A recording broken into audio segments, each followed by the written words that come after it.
قبر چې ویني ته ولې بیا ورسلې شي دا دومره جړا کې القبر اول منزل من منازل الاخره دا قبر د آخرت احوال خو ډیر سخت دي خو دا قبر د آخرت د پوړو نه پیرنې پوړې که چېرته په دې قبر کې کامیاب شوي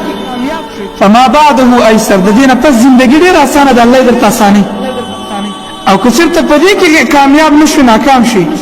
فما بعده اشد د دې نه پس زندګي د دې نه پس احوال نورم سخت دي عثمان غني رضی الله تعالی عنہ به د قبر خواته جړل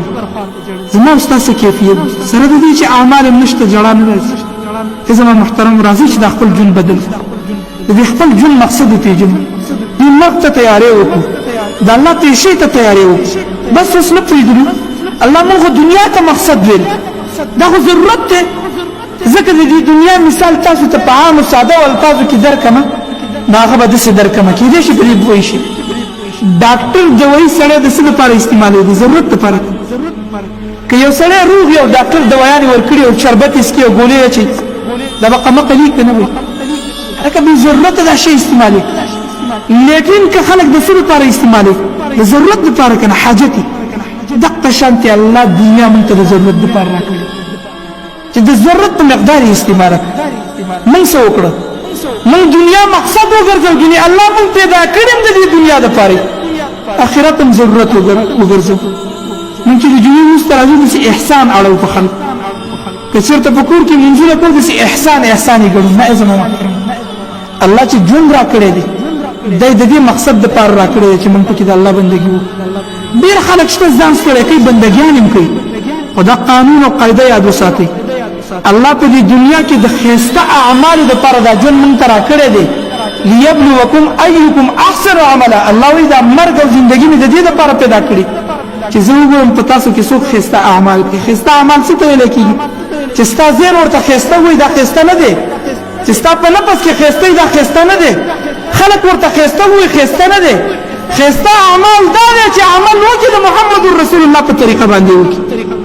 منځ وکړي د محمد رسول الله په طریقه باندې وکړي ډېر خلک وي بس دا اعمال کول مقصد دی نه عمل وکړي خو دا عمل خپل شرایط نه کنه زستا خبره منم خو شرایط نه کنه چې تاسو سره ملګرتیا کوم څه شرایط باندې به کوم کنه چې تاسو سره تجارت کوم څه شرایط وای کنه دغه شانت د هر عمل د پر خپل شرایط دا هغه شرایط په اساس به عمل کې الله ته قبولي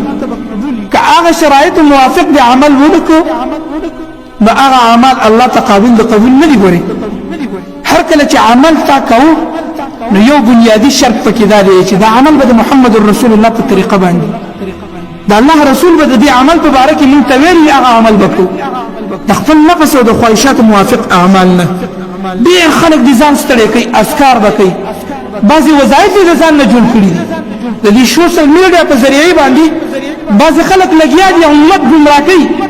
څوک ورته لګیا دي دومره کرته دا وظیفه ویله وتعالی به الله دا شی درکړي اورېدلي دي که نه دي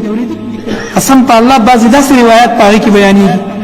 داسې خبرې بیانېږي چې علماء کرام ستړي شو د هغې په پیدا کولو د حدیثو په کتابونو کې نشته نو هر عمل کوشش کوه داسې عمل وکړه چې د محمد رسول الله په طریقه باندې په مشکات کې حدیث دی د الله رسول ویلي مو زما په دې امت کې به داسې خلک پیدا شي داسې ګمراه ملایان به پیدا شي داسې ګمراه داعیان به پیدا شي چې تاسو ته به داسې احادیث بیانوي داسې خبرې به بیانوي داسې وظایف به بیانوي چې نه به تاسو اورېدلي او نه به ستاسو نیکونه اورېدلي د ځان نه به جوړې شوي موضوعي روایت به بیانوي د ځان نه جوړې کړې شوي وظایف به درته بیانوي د الله رسول وی د دې خلکو نه ځان وساتئ نو د دې د وجې نه صرف عمل نه عمل به کوو په شرایطو باندې د اخلاص په بنیاد به کوو د محمد رسول الله په طریقه باندې به کوو د الله رب العالمین نه دعا ده چې الله رب العالمین موږ ته توفیق راکړي چې خپل اعمال د محمد رسول الله د سنت موافق اراده مشته ان شاء الله په دې طریقه باندې به کوو کله چا ګیری نه په مجلس کې ناس دي زما خبره په ځان نه غني د الله د رضا لپاره اراده وکړي زما ګیره پرېږدو بس ما ته محمد رسول الله خبرې وشوي زه مؤمن یم زه اسلام دعوه کوم مسلمان ته مسلمان ځکه ویل کېږي چې دا به تسلیم چې د الله د رسول په مخ مبارک باندې ګیره وه نه مؤمن مسلمانه ده هغه مشفق نبي په مخ باندې ګیره وه ته ولې دا ګیره کوې لهذا اراده وکړئ زما خبرې خو په تاسو بدې نه لګي ان شاء الله کله اراده وکړي چې ګیرې پرېږدو الله دې موږ ته توفیق راکړي چې موږ ګیرې په خپل مخونو باندې پرېږدو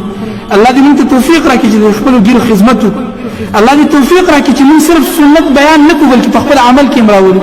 الله دې توفیق راکړي چې موږ خپل اعمال د محمد رسول الله د سنت موافق کړو الله دې توفیق راکړي چې موږ خپل اخلاق د محمد رسول الله د سنت موافق کړو اقول قولي هذا واستغفر الله لي ولكم ولسائر المسلمين فاستغفروه انه هو الغفور الرحيم